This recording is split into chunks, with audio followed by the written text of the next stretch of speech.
High friends, welcome back to my channel. आज आपला class 3 किंवा डे 3 असं पण आपण म्हणू शकतो. तर आपण मागच्या क्लासमध्ये काही बेसिक शेप बघितलेले. तर आज आपण मेहंदीमध्ये सगळ्यात जास्त उपयोगी येणारे काही आपण महत्त्वाचे शेप असे बघणार आहोत. तर आपण मेहंदीला सुरुवात करूया. सर्वप्रथम आपण इथे एक लाईन काढून घेतली आहे. त्याच्या साईडने खालच्या साईडने छोटे छोटे हम्स आपण काढून घ्यायचे. सर्व हम्स एका लाईनीमध्ये आणि एकसारखे आले पाहिजेत.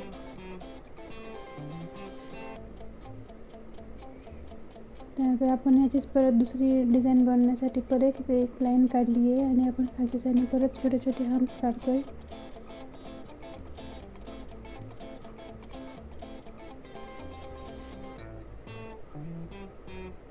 ज्या साईडने थोडे त्यापेक्षा मोठ्या साईजमध्ये हम्स काढायचे आहेत. ते हम्ससुद्धा सगळे एकसारखे आले पाहिजेत. आता ह्याची पुढची डिझाईन जर बघायचं म्हटलं तर आपण ह्याच्यामध्ये डॉट देऊ शकतो.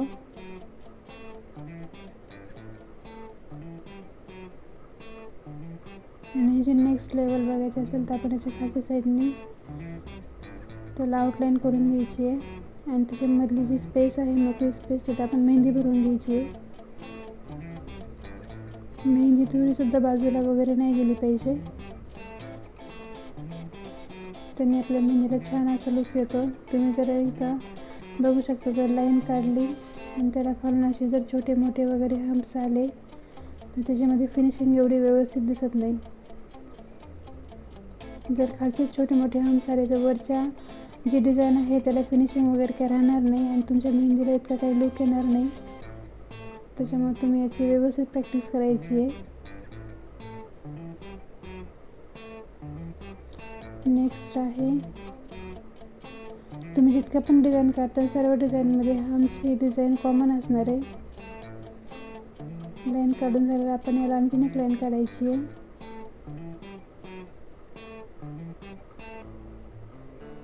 Third line, fourth line. आता हे आपण एकदम थिन अशा लाईन काढलेल्या आहेत. तर याची जी मधली लाईन आहे ती आपण फिलअप करून घ्यायची आहे.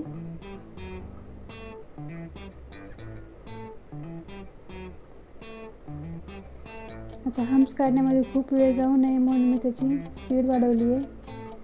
आणि त्याच्या खालच्या साईडने छोटे छोटे सर्कल काढायचे, स्पायरल असं आपण त्याला म्हणू शकतो.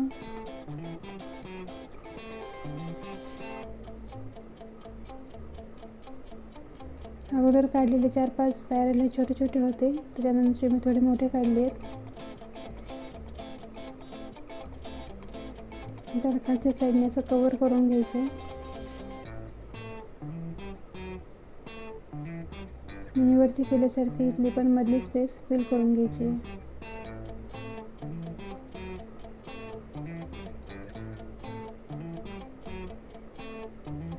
आता ही डिझाईन काढताना जर आपण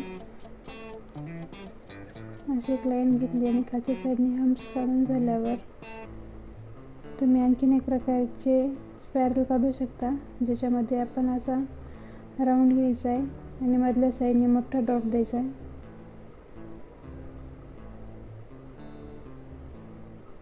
बघू शकता तुम्ही, हे पण स्पायरलच आहे पण मधल्या डॉटमुळे त्याचा लुक चेंज होतोय.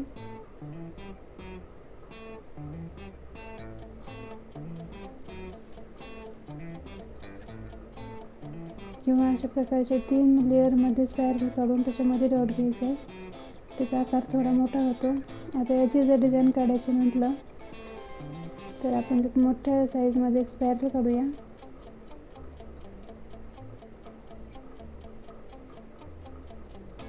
एकदम हळूवारपणे तुम्हाला काढून दाखवते मी. 1, 2 आणि 3 आणि 4 आपण लेअर घेतलेले आहेत आतमध्ये. त्याच्या साईडने छोटे छोटे हम्स काढलेत.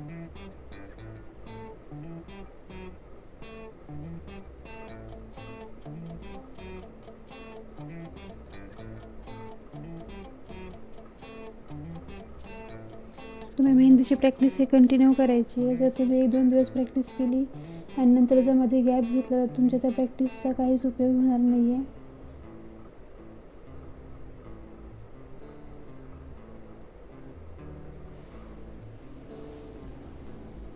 अशा प्रकारे आपली एक छोटीशी डिझाईन इथं काढून झालेली आहे.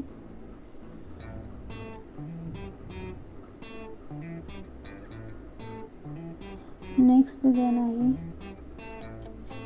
एक लाईन ड्रॉ करायची आहे. तर आणखीन एक लाईन ड्रॉ करायची आहे. अशा प्रकारची आपण 4 लाईन न काढता एकाच लाईनला जी सेकंड लाईन आहे त्याला थोडी आणखीन एक वेळेस त्याच्यावर लाईन फिरून त्याला जाड करायचं आहे. अशा पद्धतीने पण तुम्ही वापरू शकता ही टेक्निकसुद्धा. आता हम्स काढायचे, त्याच्यावरती आणखीन एक लेअरचे हम्स काढायचे. आपण जी चेनवाली जी डिझाईन बघितलेली ती आपण इथं काढतोय. डॉट सर्कल, डॉट सर्कल, परत डॉट सर्कल, डॉट आणि सर्कल. नेक्स्ट डिझाईन आहे 3 लाईन्स आपण इथे ड्रॉ केलेल्या आहेत. त्याच्या खालच्या साईडने हम्स काढली आहेत. ऑपोजिट साईडने पण आपण हम्स काढून घेतलेत आणि मधल्या साईडने आपण पानांची डिझाईन काढतोय. आता हे मी इथे हम्सला चिटकून घेतले, तर पुढच्या साईडने मी थोडे लांबून घेतले तुम्हाला दाखवण्यासाठी की अशी जर स्पेसमध्ये राहिले तर आपण त्याला फिल करून पण मेहंदीला छान असं फिनिशिंग लुक देऊ शकतो. आणखीन एक लाईन ड्रॉ करतोय आपण नेक्स्ट डिझाईनसाठी. आपण ती डिझाईन मधल्या लाईनला परत थिक बनवतोय. त्याच्या खालच्या साईडने आणखीन एक आउटलाईन काढायची आहे. हम्स काढून घेतोय.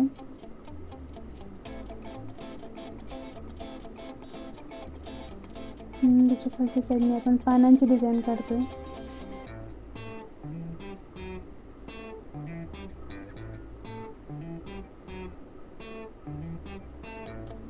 याची नेक्स्ट लेवलची डिझाईन जर म्हणलं तर आपण याला खालच्या साईडने अशी आउटलाईन करून घ्यायची आहे राऊंड शेपमध्ये आणि त्याला परत मधल्या स्पेसला फिल करून घ्यायचं आहे. फक्त या मधल्या लाईनने फिल केल्यामुळे डिझाईनचा आकार एकदम सुंदर असा दिसतोय. जर तुम्ही लाईन ड्रॉ केली, हम्स वगैरे काढले आणि जर तुमच्या त्या पानांचा आकार जर व्यवस्थित येत नसेल तर तुमच्या मेहंदीला परत फिनिशिंग एवढी वाटणार नाही. त्याच्यामध्ये पानांच्या आकाराची तुम्ही प्रॅक्टिस करायला हवी आहे. नेक्स्ट आहे थिन लाईन, थिक लाईन, परत एक बारीक अशी लाईन, आणखीन एक त्याला बारीक लाईन काढायची आणि हम्स काढून घ्यायचे. डबल हम्सची लाईन घ्यायची आहे. इथं आपण कर्व लाईन काढतोय आणि त्याच्या आतल्या साईडने आपण पानांचा आकार देतोय.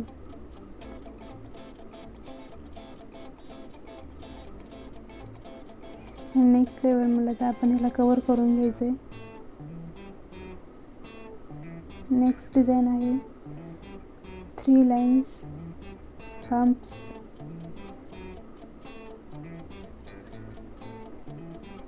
त्याच्या खालच्या बाजूने परत आपण कर्व लाईन काढतोय आणि मध्ये मध्ये डॉट देतोय. फक्त वरची आणि खालची डिझाईन आपल्याला सेम वाटते, पण बारीक जर बघितली तर 2 डिझाईनमध्ये बराच फरक आहे.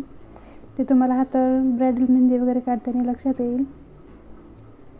नेक्स्ट डिझाईन आहे, परत लाईन काढायची आहे, सेकंड लाईन काढायची आहे, थर्ड लाईन काढायची आहे, त्याच्या खालच्या बाजूने हम्स काढायचे आहेत. डबल हम्स लाईन,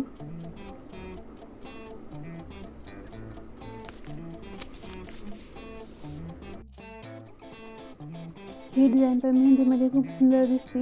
याला आपण खालच्या साईडने आउटलाईन करून घ्यायची आणि मधला पार्ट फिल करून घ्यायचा आहे. जे आपण पूर्ण फिल करत होतो त्या जागेवर तुम्ही अशा झिगझॅग लाईनमध्ये सुद्धा फिल करू शकता. परत एक आउटलाईन काढायची आहे.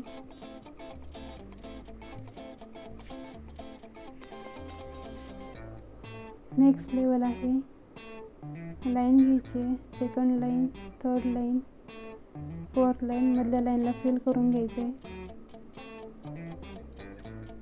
हम्स काढायचे आहेत खालच्या बाजूने. हम्स हे प्रत्येक डिझाईनमध्ये कॉमन असणार आहे. खालच्या साईडने लाईन काढायची आहे आणि ऑपोजिट साईडने पण हम्स काढून घ्यायचे आहेत. त्याच्यामध्ये ट्रायंगल्स काढायचे आहेत छोटे छोटे. आतल्या साईडने अजून एक ट्रायंगल काढून तो मधल्यामध्ये फिल करून घ्यायचा आहे. सगळ्या डिझाईनमध्ये आपण हे त्रिकोण काढून घेऊया आणि मधले फिल करून घेऊया. फिल केल्यामुळे ती डिझाईन एकदम उठून दिसतीये. सुंदर असा लुक येतोय त्या डिझाईनला.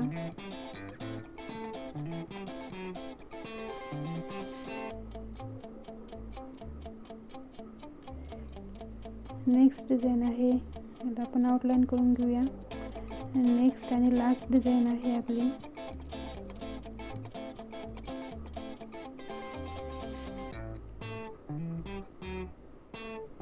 अशा लाईन्स काढून घ्यायच्या सगळ्या एक लाईनमध्ये व्यवस्थित, अशा एकमेकांना थोडं पण टच नाही झालं पाहिजे. आणि खालून वर तिथं प्रेस करायचं थोडं जास्त, ज्या साईडला राऊंड शेप येतो तिथं, आणि मधली लाईन थिन घ्यायची आहे. म्युझिकल लाईन असल्यासारखी डिझाईन आहे ही डिझाईन पण खूप सुंदर दिसते हातावर. जर आपण तुम्ही त्या लाईन करताना जर असं एकमेकांना टच वगैरे झाले तर त्या लाईनमध्ये फिनिशिंग वाटत नाही. त्याच्यामुळे तुम्ही लाईन्सची वगैरे प्रॅक्टिस व्यवस्थित करा. हा होता आजचा आपला क्लास. आपण काही बेसिक शेप इथे घेतलेले आहेत. नेक्स्ट क्लासमध्ये आपण आणखीन पुढे पार्टिशन करून 3 टाईपमध्ये आणखीन आपण बेसिक शेप ॲडव्हान्समध्ये बघणार आहोत. तोपर्यंत व्हिडिओला पाहत राहा, लाईक शेअर सबस्क्राईब करत राहा. Thank you so much.